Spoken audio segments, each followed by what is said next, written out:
各位观众朋友，大家好，欢迎收看9月3日 AM 新闻，我是嘉豪。今发生什么大事代？头先就来不认知。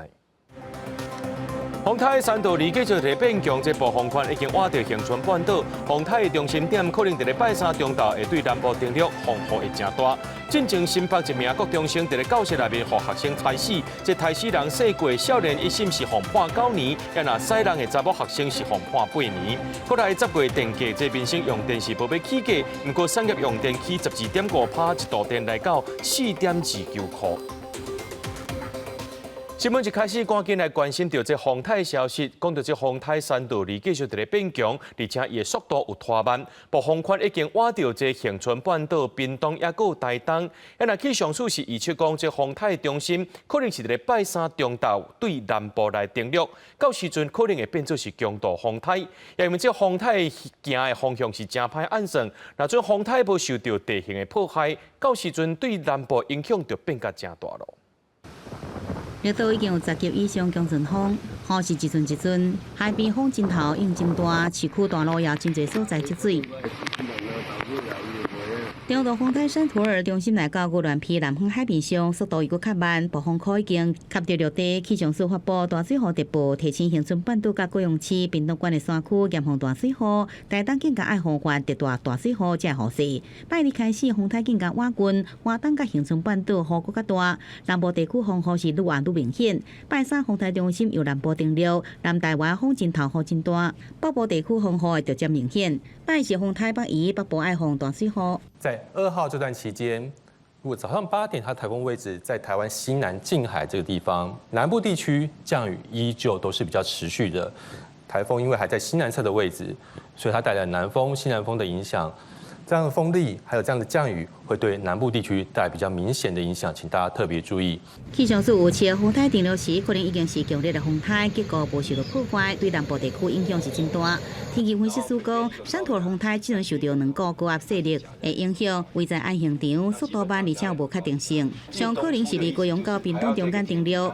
看这气象署有记录以来，经过巴士海峡这个势头，转北登陆高屏中间的中度风台顶级以上风台，只有1977年的塞洛马风台，也过塞洛马当时沿西部北上对台中出海，沿途结果拢无受到破坏。一摆山图风台登陆了后，会受过压开引往东北对宜兰花莲中间出海，而弄到中央山脉了后，可能快速减弱。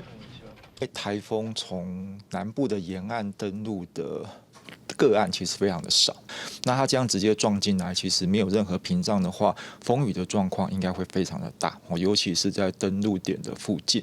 目前大概预估是在高雄、屏东这一带。温室署提醒，风台路径比前一天偏西了后，估计影响上严重的会是南部地区甲华东地区。也若拜三是全台风雨拢真明显的一天，拜四风台离开了后，带来东北季风报道，北部甲东北部天气开始明显转凉。记者综合报道。讲到这风台渐渐瓦近啊，对东台湾的交通造成影响，包括着苏花路龙有所在伫咧帮全面封锁是袂当通行。因若讲到这土石啊，也放落到铁基路北回线火车是暂停，南回线伫下晡3点的时阵也停驶。因若台北往回东部的航班，甚至有这无人机起飞了后，对半中途阁滑登来到上山机场。因若这花莲山区有几类砖头也甲居民撤离，海边啊也加强管制。土石崩塌情形。土石搁放落来，伫水底崩坑外口、南北口拢有落石，一度有8车14人掉伫崩坑内底。加在现场是无人受伤，不过因这个苏花路龙开，一直有土石流，苏花公路赶紧封闭起来。我6点来的，拼拼运气吧，看可不可以过。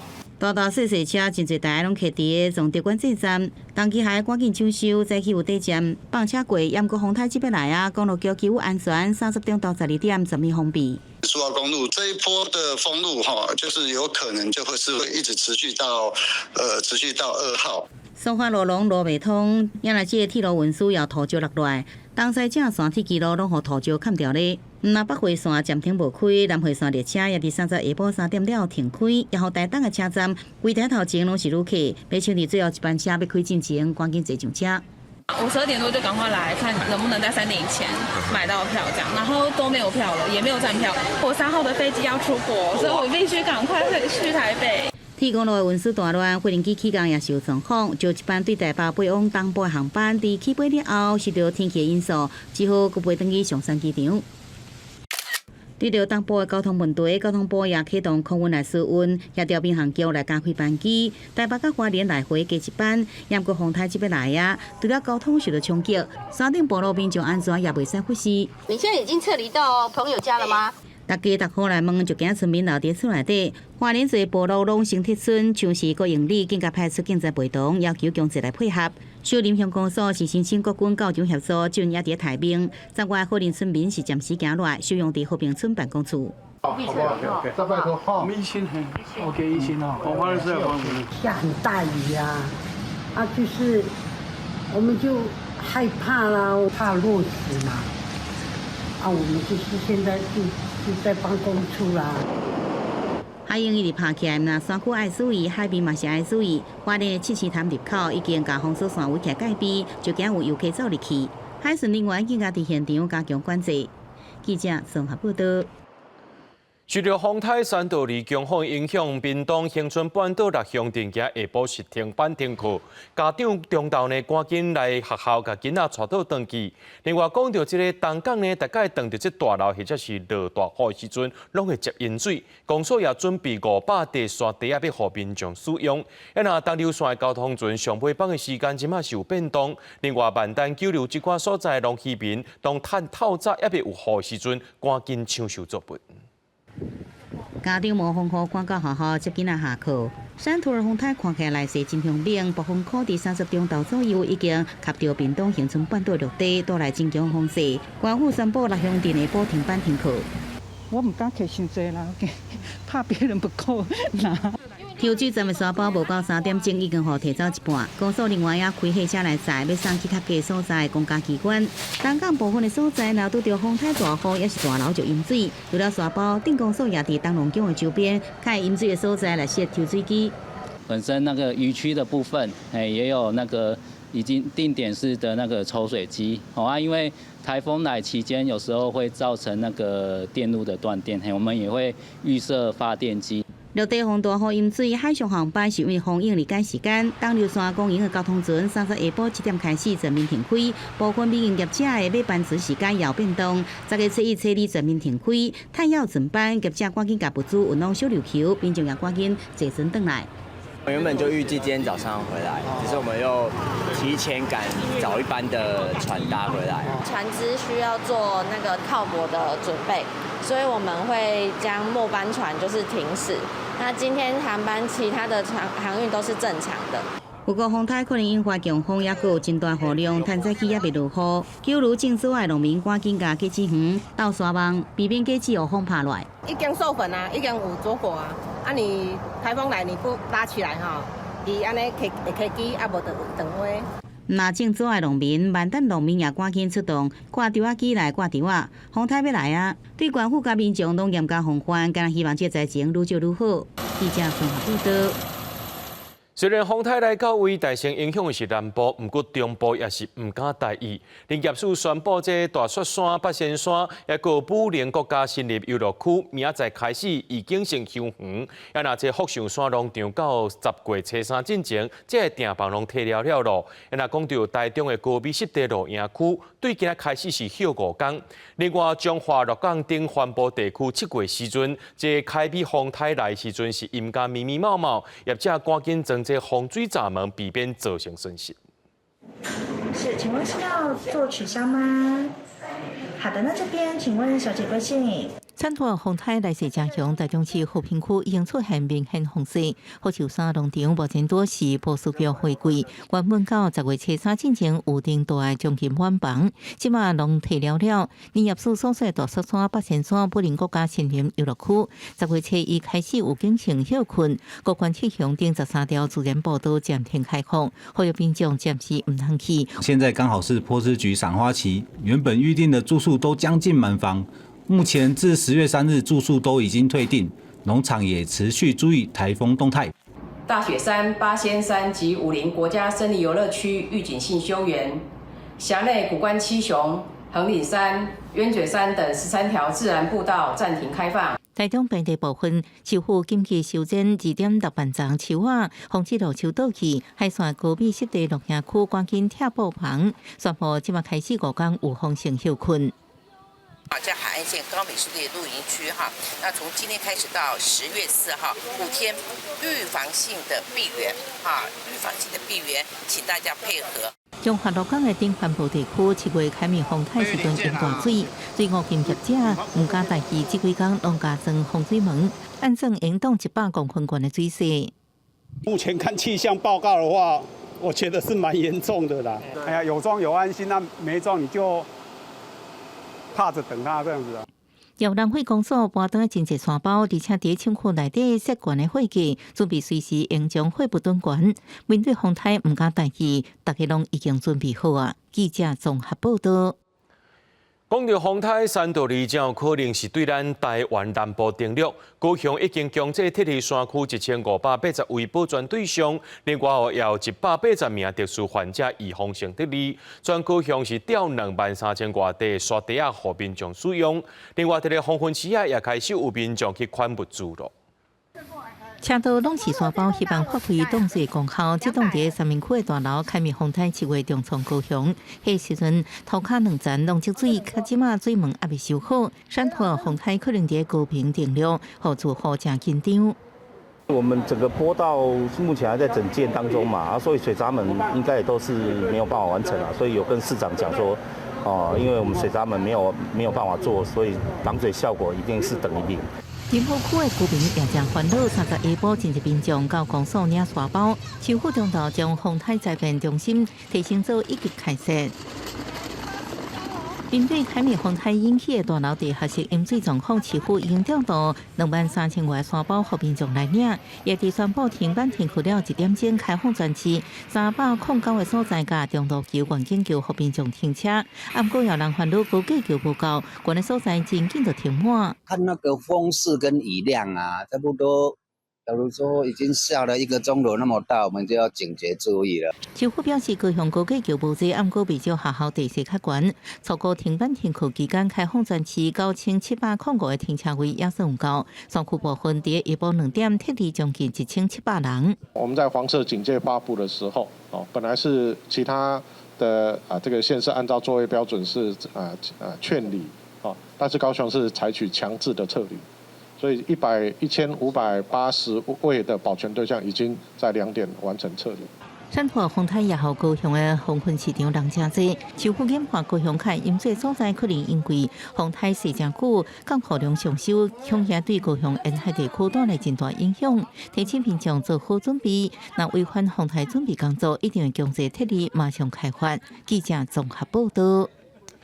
这风台要安怎行是真歹安装。农业部长陈俊贵今特别去到宜兰视察这农业防灾整备情形。伊表示讲，这风台若阵对台湾海夹起来，对农作物的影响是真大。希望透过农电水利智慧防灾系统，随时监控各地头闸门的水情，降低灾害。另外，婚林的农民也趁这风台来进前是赶紧抢修。宜兰外澳的海沙堡风影开始变大，乌石港码头是停满时阵，渔民无用白锁啊固定好，为防范风台做好准备。即马有做啥物准备？即马就白锁啊、防台准备啊。因为3到2风台路线多变化，农业部长陈俊贵3早特别到宜兰看农业防灾情形。伊表示，风台若是为台湾海峡上北，会对农作物影响真大。希望透过农电水利智慧防灾系统，会当即时监控各地水门水情资讯，有效降低灾害风险。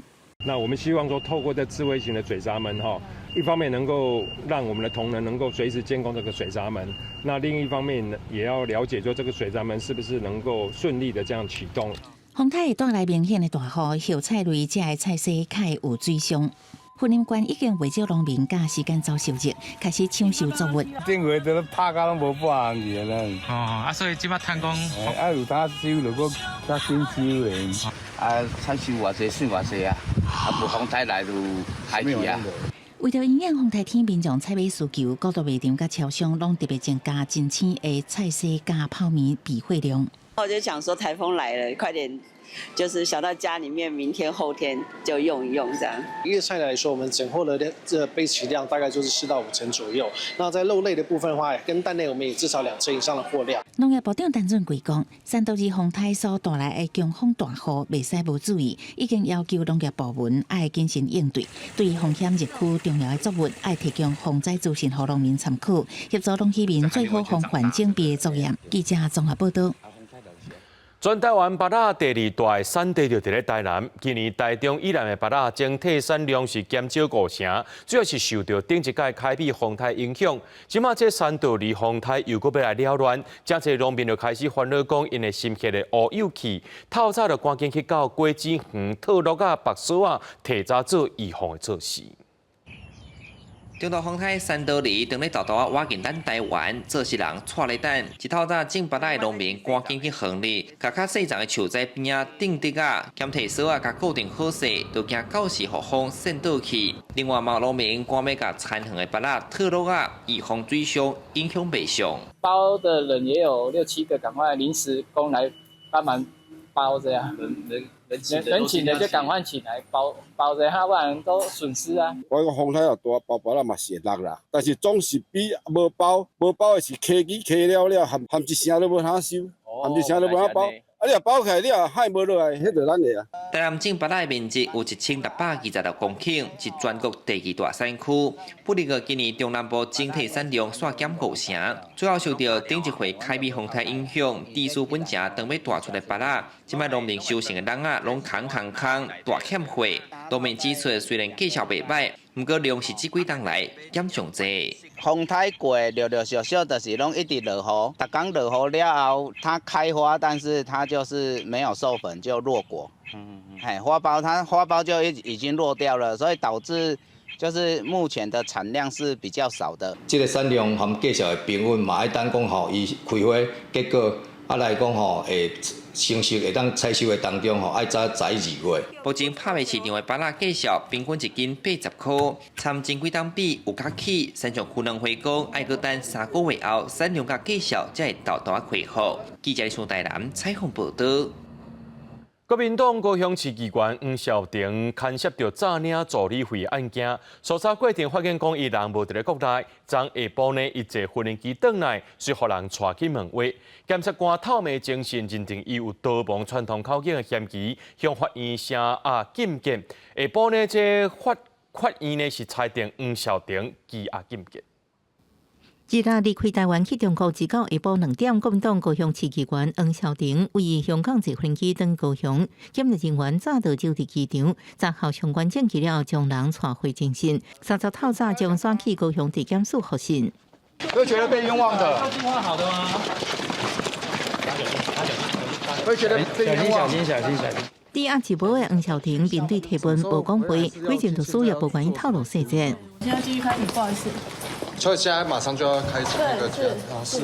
经过4点钟复讯，黄孝庭因为涉嫌贪污治罪条例，有逃亡串证之余，互检方申请羁押禁见。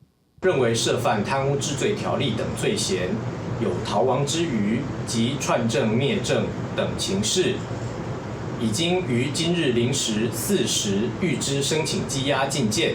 经过解剖审理，黄孝庭获法院裁定羁押禁见。回国专案检调日前去黄孝庭服务处等地搜查，伊煞伫个搜查前1点钟出国，伊就互检方认定失联，无排除通缉。最后伫发动搜查了3天，家己返来台湾到案罪名。专案17人约谈，包含伊爸母助理服务处副主任。检方涉案副主任做着驳回，已经提出控告。记者综合报道。前远东航空董事长张光伟防指控讲，伊甲公司的资产乌超过32亿离开。专案经过台北地方法院4年的审理，今日宣判张光伟违反背信民用航空法定罪，该判刑14年，没收犯罪所得32亿。远东航空伫咧5年前无偿无伫停飞，迄个时阵的董事长张公维呢，互查出讲无看顾到飞行安全，涉嫌甲公司的资产挖空来行动内，而且迄个时阵的财报阁造假，找迄当时合库董事长廖灿昌借钱，专案包括着廖灿昌合库前副总黄碧川和办理贷款案的银行人员，总共有7个，涉嫌违反放贷户这个远东航空，也或者检方呢依照违反银行法等罪嫌起诉。不过法院宣判这7名银行人员全部无罪，专案也可会当上诉。进前伫新北市发生这国中生伫咧校园内面，互学生囡仔抬死案件，这专案今日宣判，新北地方法院依照杀人罪判抬死人生过少年家仔呢，关9年，也涉嫌使人生林的少女是关8年。死者的老爸今日是无来到法庭听判决，针对着1审的判决，伊表示讲伊无法度接受，也强调讲伊一定会上诉。近日间发生新北国中生挂案的案件，当手的姓郭少年甲涉嫌教唆的姓林少女，5月获检方依照杀人罪起诉，新北地院30宣判，姓郭少年9年徒刑，姓林少女8年，专案由原应上诉。含基警认为2人构成暴力应解决纷争，伫校园犯杀人罪危害校园安全，互被害者爸母失去所爱人。检察官家属拢请求中当量刑，毋过考虑2人符合减刑条件，地关教唆自伤了后，因反省过错，认为2人需要时间核实甲调整，等时间地机构矫正。我们的人命比那种贪污还要不值钱吗？我不知道我们的法官是在做什么的，但我觉得说我们的司法全部都是瘫痪掉了。我刚刚已经有跟我的律师讲说，我一定会上诉。我觉得这种判决谁能够接受啊？爸爸今天真的非常的沉痛，是因为他们已经剥夺人的生命。对1审结果，家属无法度接受，批评司法倾向加害者，强调一定会上诉。宣判了后，姓郭少年爸爸表示有向被害者家属回息的，也强调后生较爱耍，但伊转来用弥补就弥补。新北市教育对判决结果表示尊重，强调继续强化学校安全教育，执行校园安全检查机制。凡提出校园安全项目申请的学校，都会给予补助。申请项目除监视器外，也包含紧急救助系统、校园死角照明设备等。真侪家庭团体是到2年前呼吁司法院针对郭案案件应该公开检讨报告，各有3党立委司法院代表等人接电情书。被害人他应该要有阅卷的权利，甚至有充分表达意见的权利。调保官他在做调查的时候，他没办法去调阅一些孩子的辅导记录。家庭团体呼吁政府应该确实检讨回刑少年处理机制，成效无好的问题，修补漏洞，避免今日的回刑少年加做明仔成人罪犯。记者综合报道。继续来关心咱的教育，有媒体伫网络顶头办这票选，选出台湾10大教育问题，其中校园安全霸凌问题是中学生上界要义的。那大学生呢是较重视未来出路。那讲到这双语教育的部分呢，民众普遍较无关心，是排在咧第9名。多数人认为讲这外语比本土语言更加重要。有学者指出讲，这就是语言自卑，无看到这本土语言的经济价值，也有文化价值。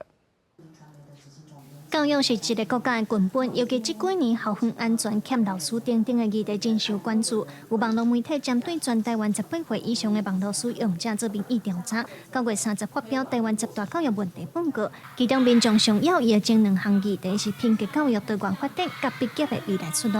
10大教育问题当中，上少人关心的是特殊教育，也拿这几年政府投入大量资源推动的双语教育，也是民众较无关注的议题，排第9名。多数的民众呢，的确，虽然他们觉得就是在本土语言之外呢，其实应该还是要可以让他们选修英语或者是其他的语言的部分。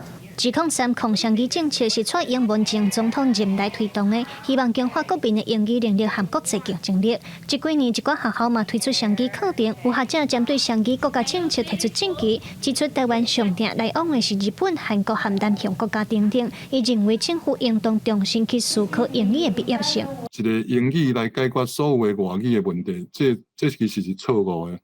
你需要安排讲，你南向政策需要偌济语言方面的人才。另外，伫台湾十大教育问题报告内底嘛指出，多数的民众认为双语教育比本土语言较重要。学者认为，这嘛凸显咱的语言自卑。论证要追求是用简单范细咱所培养出来的是高考试的英语能力尔，无看到本土语言的价值。对文化创意的观点来看，其实迄嘛是一个有经济价值的一款路线啦。吼，你讲咱的音乐。咱的电影、戏剧、小说文学，各种文化的创意，拢是有伊的价值。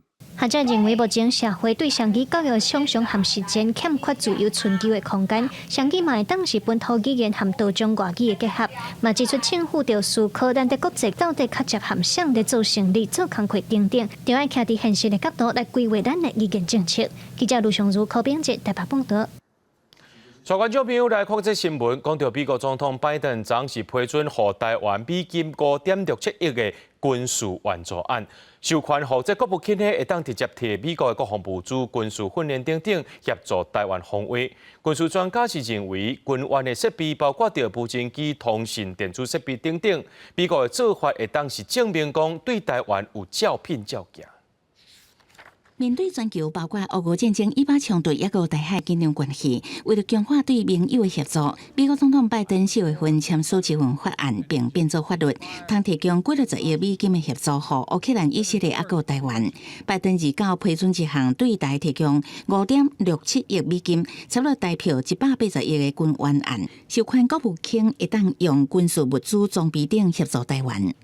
那这次呢算是金额最大的哈，它也彰显对台湾地区的承诺哈，那也可以做给印太的盟友来看说，我美国的承诺是有效的哈。专家认为，军援装备包括无人机、通讯、电子设备，抑个包括军事教育训练，嘛强调美国的做法显示对于台湾的承诺，嘛互印太盟友的鼓励。我们可以说都是因为台美的互信，它这无人机很可能是类似弹簧刀这一种的自扎攻击无人机，可以快速的提升台湾的防卫能力。面对外援的支持，台湾嘛持续强化民力。总统赖清德顶礼拜主持全社会防卫论政委员会头一场会议，讨论目标，充实包括替代役等40万民力的训练甲运用，说好外界积极地培养民兵，以防台海战争。范围呢，大概有牵涉到3个法令，第一个是民防法，第二个是灾害防救法，第3个就是替代役的管理条例。所以民力的部分就是说，最主要的功能是维持我们社会跟政府的正常运作。内政部长刘世芳讲，无虾米40万民兵，民力是为了维持社会甲政府正常运作，以及卫生设备的防卫，最后才是支援军事勤务，这拢规范伫民防法的条文内。记者综合报道。以色列继续甲攻击黎巴嫩真主党的日头吹到真邦。30透早，以色列空袭黎巴嫩首都贝鲁特的市中心，造成4个人死亡。这也是以色列军队18年来头一届甲炮弹锁定伫咧贝鲁特，可能是为着要向这黎巴嫩发动地面战来做准备。另外，以色列军队呢也空袭到也门青年运动的据点。以色列总理纳坦雅胡唔接受国际停战的呼吁。美国总统拜登伊也强调讲，一定要避免中东的战争全面爆发。30透早，以色列无人机夜袭黎巴嫩首都贝鲁特市中心有名地标库拉十字路口附近一个公寓，造成3个解放巴勒斯坦人民阵线领导人甲一个哈马斯领导人死亡。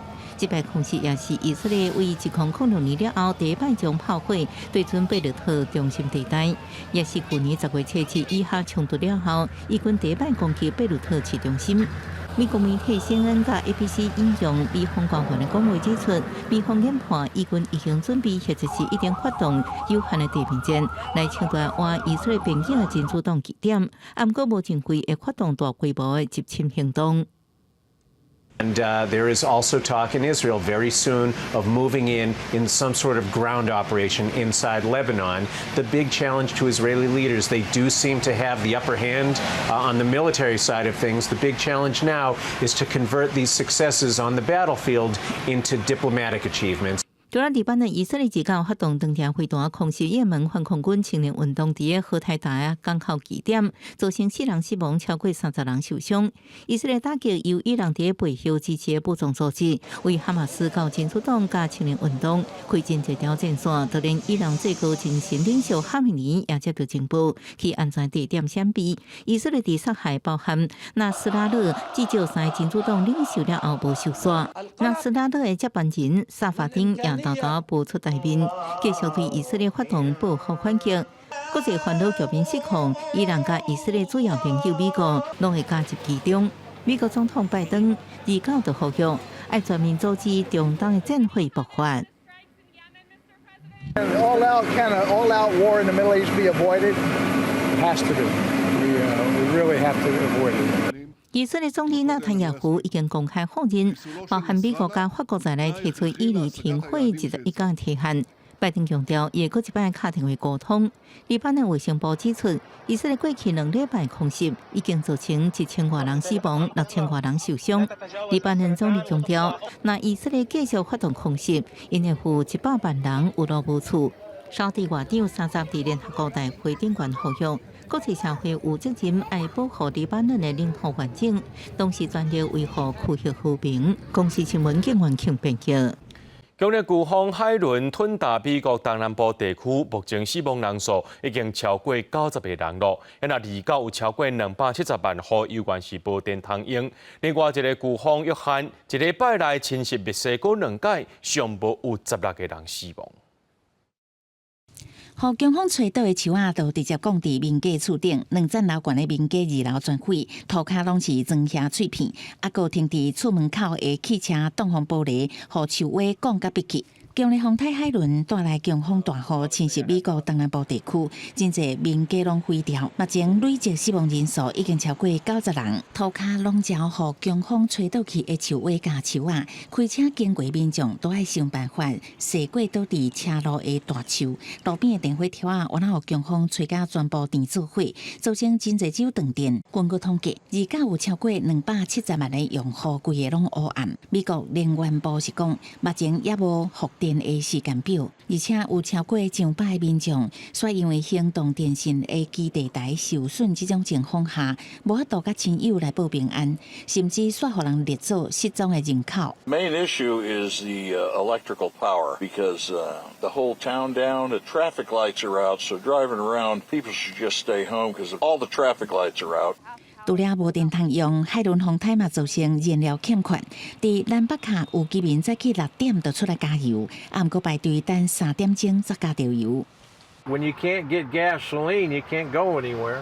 You can't go buy nothing. It's just a scary feeling. 伫墨西哥民家拢浸伫水内，救援人员都爱坐救生艇甲受灾民众载去避难所，啊，佫有真侪居民吊伫断桥的另外一边等待救援。因为风台约翰伫一礼拜内2届伫墨西哥太平洋沿岸登陆，受到的所在出现大水河甲做大水，甚至引起土石流，至少造成16个人死亡。Necesitamos apoyo del gobierno, que nos presten una escalera más grande, que nos vengan a ayudar a regalarnos agua potable, agua de garrafón.Para regalarlas a la gente que está haciendo fila con este sol que está saliendo.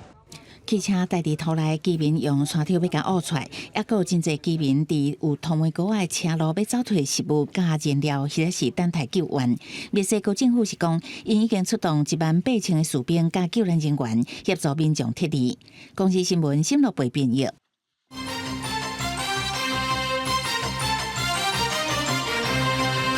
行政院长杜永泰下晡去到中央灾害应变中心和8个县市首长视讯连线，伊也指示各单位防台地备内有时间做好准备。另外，明仔载早起9点开始呢，这上排水门敢若会当离开，袂当入去。目前屏东县、台东县已经宣布明仔载停班停课。那北基桃敢会放防台假呢？暗时8点就会宣布。超商店面直接去土关机吐起来刷去拖车顶，荷兰讲是全台湾唯一的闪风台超商莱尔富沙丁堡美体店，因为伫江水区内风台3到2要来啊，赶紧进行thiết立。国家7月开美风台已经是3个月来第2届thiết立闪风台。对啊，只是会解释说这个对到什么原因？观察下水道排水清刷状况，台北市长蒋万安30下晡到大湖磅空视察强化防范降低灾害。上北嘛宣布10月初1，早起9点开始进行水门干那出无入的管制。新北当时开放水门4周围部分道路红黄线停车，那是上北家人桃园初是不是停班停课？暗时8点的宣布。依据相关的规定标准以及过去的惯例，并且会跟基北北桃4县市持续沟通。洪台我今行政长杜英泰唔敢大意，下晡时到中央灾害应变中心加倍管市首长时程连线。花莲县长市前卫讲，洪台大概头1个9月的花莲欠缺通信设备，希望中央援助，卖互花莲变做孤岛来孤岛。花莲是真的很欠缺我们的通讯设备的部分，那请院里面能够支持，让花莲不要成为孤岛中的孤岛。杜英泰指示所谓发展部赶紧协助花莲，搁提醒各单位洪台无亲像地震，一旦有时间做准备，所以要伫洪台要来进前，加天公抢时间。台风不像地震，台风不是突如其来的，所以台风来之前，我们有充裕的时间做好各种的准备。所以我常说，台风来之前，是我们跟上天在抢时间。这次灾变会议，台东县由副县长王志辉在场，因为县长邀请人去意大利宣传员工，全县16个乡镇市有8个乡镇市长自备去别流考察，不少人一直看手机资讯，嘛取消行程，3周赶回国。我已经很早就跟律师有做过这样子的一个联系，希望说随时注意台币的动态。那现在我们兰屿是封桥本之后，中午之后1点我们可能就要马上去机场。台东县政府表示，县长已经为意大利回国，一定明仔载到位。目前一切按照正常程序，由副县长代理指挥防灾应变中心，应应一切可能的灾害。国军第2作战区是伫华东地区完成灾防便利的片组甲装备物资的准备，协助掌握灾情甲thiết立乡民。记者综合报道。咱国内10月电价今仔日确定啊，民生用电包括着主体、小店家和民生类似产业是无要起价，不过这产业用电是起12.5%，一度电来到4.29块。上开新的电价呢，10月16会开始施行，按算到年底进前会当为台电增加150亿。电价审议委员会30举行，像外界有期的民生用电是无起，严格伫产业用电的调幅无亲像原先外口所传的14%，调幅是12.5%。不应该是齐头式的去涨哦，要考虑到个别产业之间有一些景气的龙井的问题。本来是只有考虑到一个用电的一个情况，后来就加入了一些个别产业产值的影响。第7摆电价调幅中，包含徛街、小商店也有民生类似产业拢是无起。另外，对着产业用电衰退5%以上，也有产贷衰退超过15%也是无起。产业用电起12.5%，改换算来，每一度电会来到4块2角9。若是这个产业用电衰退5%以上，也毋过伊的产贷衰退无达到15%，是调幅减一半，起7%而已。经济部处长连金章讲，国内包含汽车甲自行车产业，拢可能是这波电价无起，也是调幅减一半起价对象。我呼吁这些店家，我们已经动涨，你就不要找理由再把物价拉高，来让消费者要付出更大的代价。未来台电的价格会越来越高，这是确定的。我们呼吁是不是要来研究让核能这个有运转的法源依据？电价审议会讲，第7摆电价调整了后，国内产业用电的平均计价，有关比主要出口竞争国家韩国工业用电较低。也若是国内上新的电价会对10月16开始来实施，有加到年底进前，会互台电的财政增加150亿。记者综合报道。台北市南机场公务处4月初3大地震了后，受损防大红单，即马途经安装算是成功啊！业者今仔日和台北市政府签约，超过50年的南机场单元3要来开始途经咯。也因为这途经是真歹推动，内政部受法要放令，用这管制进程已经摕到这建筑执照的建筑基地，也会当使用这用职认定。立法院内政委员会今仔日也初审通过。请市长为我们签署见证人。台北市长蒋万安伫合约书顶签名，南机场公民主体途经单元3招商成功。业者30甲台北市自导中心签约，92地震了后，南机场国民主体就列作危楼，期间经过补强，慢慢解除红单。今年4月初3发生大地震了后，佫造成建物受损，伫红单换来换去，超过50年的南机场单元3总算途经要开始啊！建筑物非常的老旧。也非常的危险，不论是年老的或者是年轻的夫妇，他们都希望赶快都更。途经用这奖励一直是民众关心的重点。为了加紧92地震前建物更新，内政部提出途经条例第65条修正草案，放宽实施用这管制前已经挂号申请建造执照的建筑基地，也当适用用这认定，希望提高途经的诱因。立法院内政委员会30初审通过，已经准许建造，或者是说已经在核发建造的过程里面，有一些部分没有纳入。那我们希望说，在整个推动都更的过程里面呢，给予更多人更多公平的机会。若做修法通过，未来就会当选择用较好的原用值来计算。一定全国有8216栋包含在内，大部分是无电梯的旧公寓，集中伫湘北地区。另外，围脑中建嘛是民众的选择，不过为少改建案，小便所基地就会当兴建，比途经条件更较低，不过嘛出现问题。围绕条例并没有限制这个改建的这个基地面积，对不对？造成其实台湾可能会有很多是像饼干楼啊、竹竿楼这种状况，那都市景观也会越来越丑啊。小面积的建筑，我们当然会检讨。那是围脑条例20年落日条款，刚才剩2年外，内政部表示，当地启动政策检讨加研究后续的方向，希望有助继续推杀途经加危险建物的重建工作。记者综合报道。国民党立法院党团早起开记者会批评总统赖清德选举进程的政策，讲这健保点数1点的价值1块的证件跳票，也指控这卫福部每年的公务预算无变700亿的这个缺价，根本就是藐视国会。每年度健保总额预算超过9000亿，各创新高。不过，顶礼拜健保会总额协商破局，甚至意外提限247亿改善健保点达成果嘅问题，也遭到反对。国民党立院党团30早起开记者会批评，总统赖清德50控上任4个月，选前开出健保点达1点1块的证件，选后3跳票无见效。选前说一套。选后就变调，翻脸比翻书还快。我们要请问赖政府，这不是芭乐票，什么才是芭乐票啊？国民党立委阁批评，为了让健保点达变好，改善血管医护工作环境，避免医护出走条。今年7月，立法院会才通过主决议，要求卫福部应该进行健保改革，决定明年6月底进行达到平均健保点达1.095块。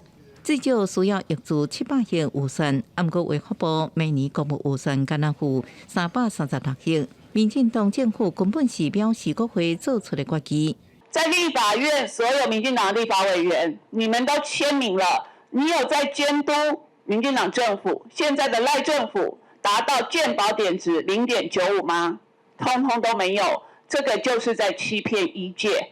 国民党立院党团阁强调，行政应该将健保债务所欠的700亿用公务预算来补助，避免健保点达升过期，致使医护人员出走，让病人无人照顾。不过到这个进程，卫福部拢无有相关的回应。记者综合报道。台铁公司甲日本东芝买的新电车E58早起是正式上线路，伫咧佳人7度发车。这个新的电车有啥物款的功能呢？带观众朋友做回来看。高马线高配黑色的线条，新的电力机车E58首航，空因 PB 自强号121次列车，由贵人7度站出发，要驶去屏东。代替向日本投资新买的电力机车158，经过试运转了正式上线，伊的动力是比旧的电力机车增加1.4到1.8倍，启动的速度也变较紧。那个动力也比以前好很多啊，然后噪音的方面比之前的改善很多这样。加速也比以前的 PP 快，因为就目前我看到的试车到现在每次只要看到加速，它的加速真的就是比以往的车都还快。伫即马旧的一个伫咧服役的电力机车内面，几公型的机车头平均使用超过40吨 ，PP 自强号机车头也差不多30吨。新买158新电力机车，若到位完成测试了，将会甲旧的拢换掉。以后除了担任 PP 自强号、机工号一个观光列车的牵引任务，也希望会当提升准点率。这个马力是我们目前电力机车里面最高的哈，加减速比较快，那我们也能够更让这个车辆的一个可靠性能够提升。台铁公司统计，自今年到今，旧的自强号各种有39变，机工号旧的电力机车各种有43变。今年158计划要交车15台了，希望会当达成全年准点率97%。因为158电力机车也有些限速闭环系统。若是 ATP 故障，会当避免超速，希望会当提升列车的安全。记者综合报道。立委指控讲，这台电高雄大拿电厂使用的防爆设备零件无合格。立委要求讲，要爱调查这检修过程敢是有出问题。不过台电是回应讲，相关的设备零件拢是有符合国际安全规范的。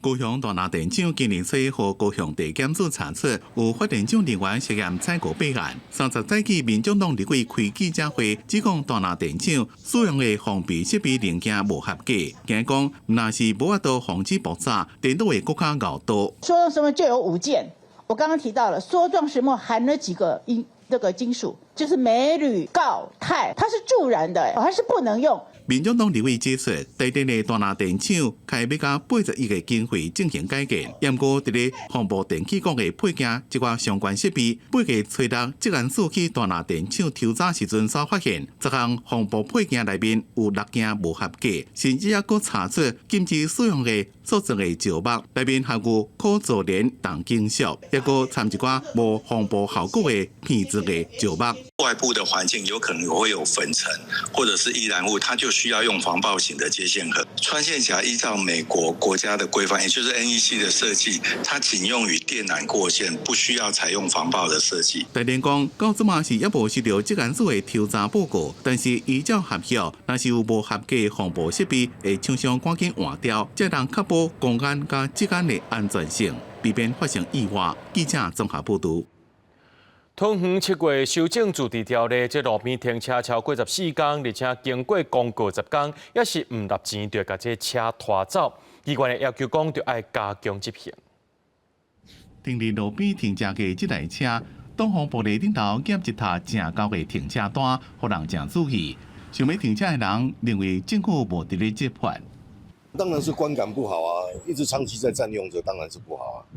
桃园即马有41台停真久，而且无纳钱的车，其中一台欠要到6万外块。桃园伫7月修正自治条例，路边停车若超过14天，而且经过公告10天也无纳钱的，就要拖去别位。甚至实施2个月嘅占车费无纳钱的车，也佫伫咧议员要求赶紧协调执行。桃园市政府交通局应该想办法来持续增加桃园市的停车拖吊的服务量能啊。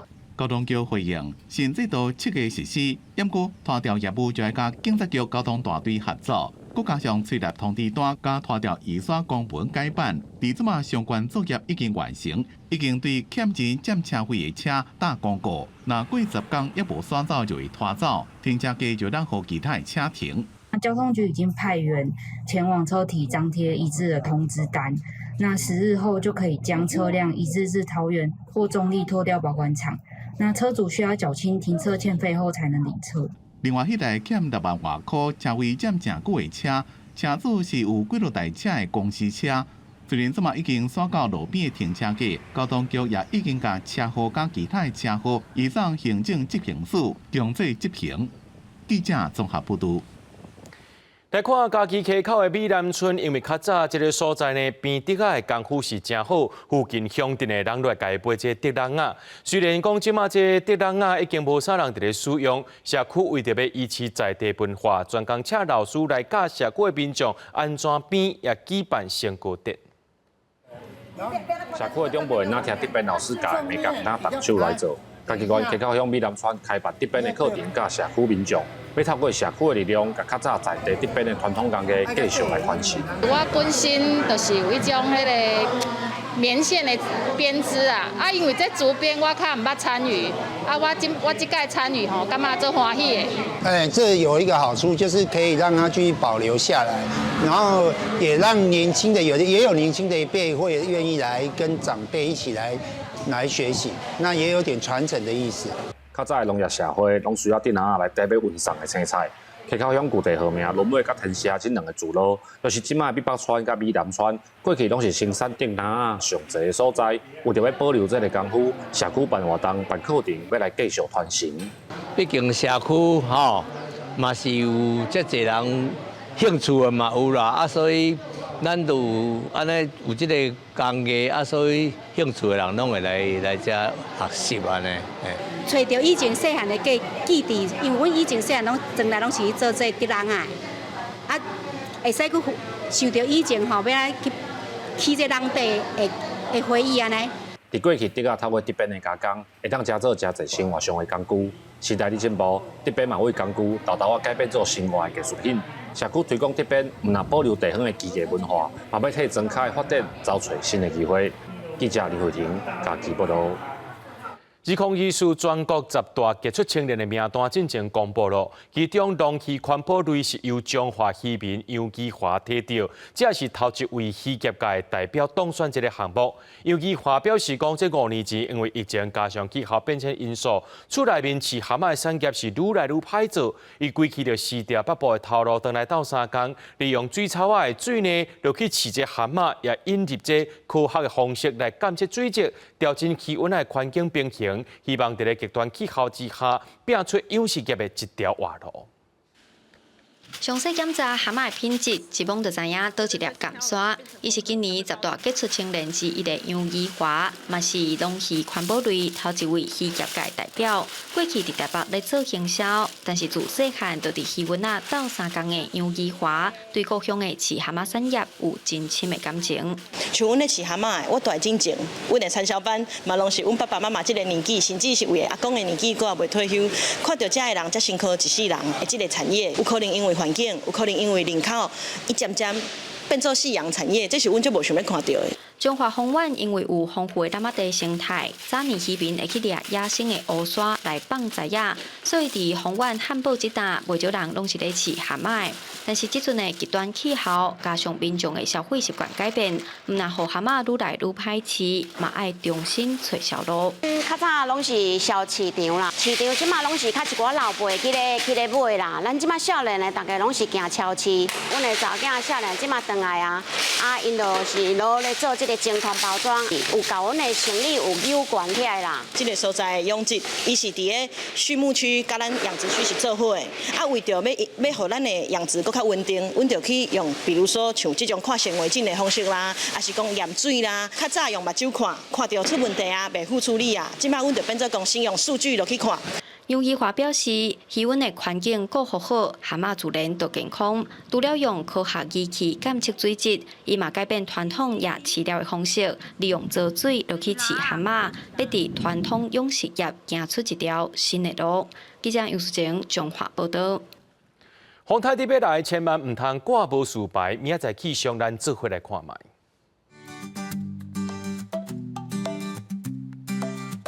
吉人台北桃园新竹对26度到35度，苗栗台中彰化南投云林对25度到36度，嘉义台南高雄屏东对26度到33度，宜兰花莲台东对25度到28度。苗金门马祖对14度到32度，新闻最后，感谢各位观众朋友收看今日AM新闻，我是嘉豪，咱再会。